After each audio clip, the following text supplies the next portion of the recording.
Because the other smokes right out.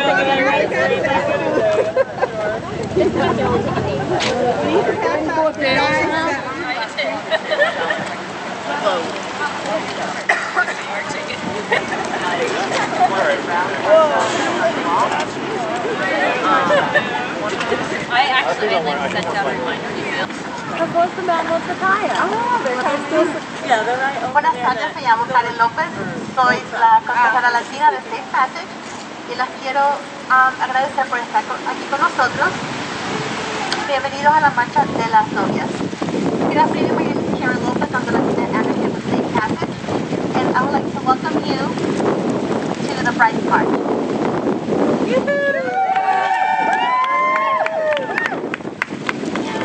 Let me start by giving you guys a little bit of the story behind the Bride's March. On Sunday, September 26, 1999, in Ridgeville, New Jersey, Gladys Ricard, a young Dominican woman, was preparing for what should have been the happiest day of her life, her wedding day.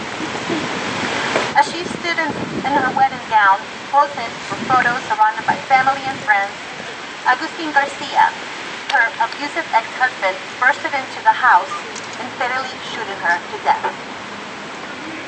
Josie Ashton, a Dominican woman from Florida who originated the original Bride's March, after being strongly moved by the murder, slanted media coverage insensitively respond to Ms. Ricard's murder.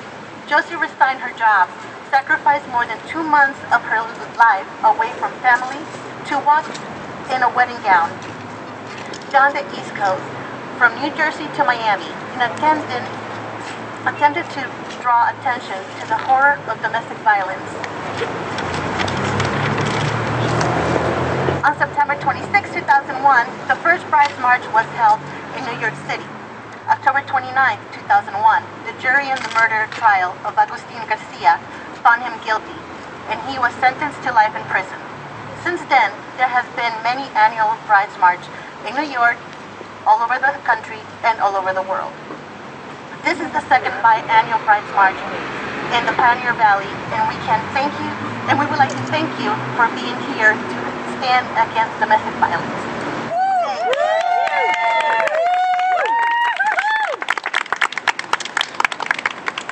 Good afternoon, everyone. My name is Marianne Winters. I'm the Executive Director of Safe Passage, and I'm very proud to be leading the organization that is hosting and has organized this Bride's March. We are here this afternoon, some of us dressed in white, some of us dressed in wedding gowns, intentionally calling to mind the contradiction between what should be the happiest and most joyful parts of our lives, being in relationships, being married, having families, and what sometimes happens in the inner rooms and in the dark places of some of those relationships and some of those families. Some people have asked, why are you against marriage? Why are you criticizing brides? What is this all about? And it's not that we don't believe in marriage. It's not that we don't believe in relationships. It's that by putting a light on that contradiction, we can better understand the work that we have to do in order to make all relationships, all marriages, all dating situations safe, loving, respectful, and joyful. So I thank you for joining all of us this afternoon, and I know that it's very breezy and cold, and we will soon be being able to move so that we can warm up a little bit. But before we do that, I am honored to introduce Mayor David Narkowitz. Mayor Narkowitz is a friend not only to Safe Passage, to Northampton, but is a friend to women and children, and to the community overall. He, in many ways, I know from conversations with him and from seeing him in action, he believes in the same vision that we all do, that a community can be safe, can be prosperous, can be free for people to love who they wish and how they wish, and he's working toward that as our elected mayor of Northampton. So he is here to share a proclamation that was recently voted on by the City Council.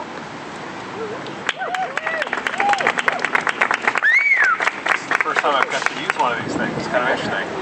Thank you all for being here. It's a great pleasure to be here representing the city of Northampton. And I want to thank Marianne and Safe Passage for all the work they do and their tireless advocacy on this issue. And they've been a great partner with the city and a great advocate for the city and the valley. So this is a proclamation entitled Brides March Day, October 12, 2012. Whereas freedom from violence is the foundation of a safe, healthy, and prosperous community, and whereas domestic violence affects all citizens of Northampton, Hampshire County, and the Commonwealth of Massachusetts, and crosses all social, racial, religious, ethnic, geographic, educational, and economic backgrounds. And whereas during 2011, there were 24 incidents of intimate partner homicide, during which a total of 29 people died, including 18 current or former partners and 2 children. And already in 2012, there have been 2 alleged domestic violence homicides in Hampshire County. And whereas Safe Passage serves Hampshire County in comprehensive response to domestic violence, including an emergency shelter, advocacy and prevention, and promotes a coordinated community effort in order to stop this horrendous crime. And whereas Safe Passage has mobilized the community by coordinating today's Brides March as a public awareness and activism forum in commemoration of Gladys Rickard. In 2001, she was murdered by her abusive former boyfriend hours before her wedding to her fiancé. Women who march wear wedding dress or dress in white. Men wear all black or a black armband. And whereas city government views Domestic Violence Month every October and the Brides March as excellent opportunities for citizens of Northampton and the surrounding communities to be active in awareness and prevention of domestic violence, now therefore I, Mayor David J. Narkowitz, do hereby proclaim October 12th as Brides March Day in Northampton and urge everyone to work together to eliminate domestic violence. Let us remember the victims, celebrate the survivors, and be active participants to make our community safe for all of its citizens. In witness whereof I have set my hand and affixed the seal of the city this 12th day of October, David J. Narkowitz, Mayor, City of Northampton.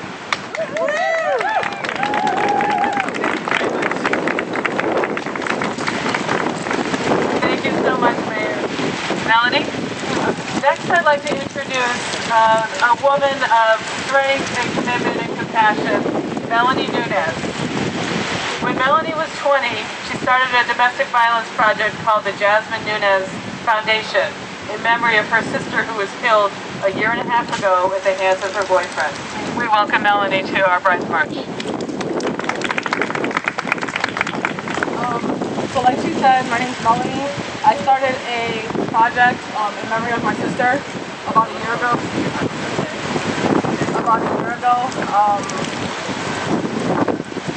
Pretty much what I do is I go to college campuses and I talk to young girls, young guys about the signs of abuse, also about what's healthy in a relationship, what's not.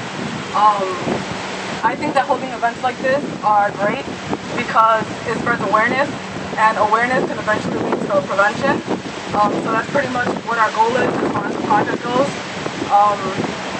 I wish that a year and a half ago I would have attended an event like this. For the victims, we cannot blame the victims for staying because you don't know what that person is telling them, how they're threatening them or anything like that. I'm sure there's a lot of people here today who have lost somebody to domestic violence, and you will drive yourself crazy thinking about all the things that you could have done, all the what ifs, but we have to remind ourselves that there's nothing that we could do because God has a plan for everyone. I just hope that,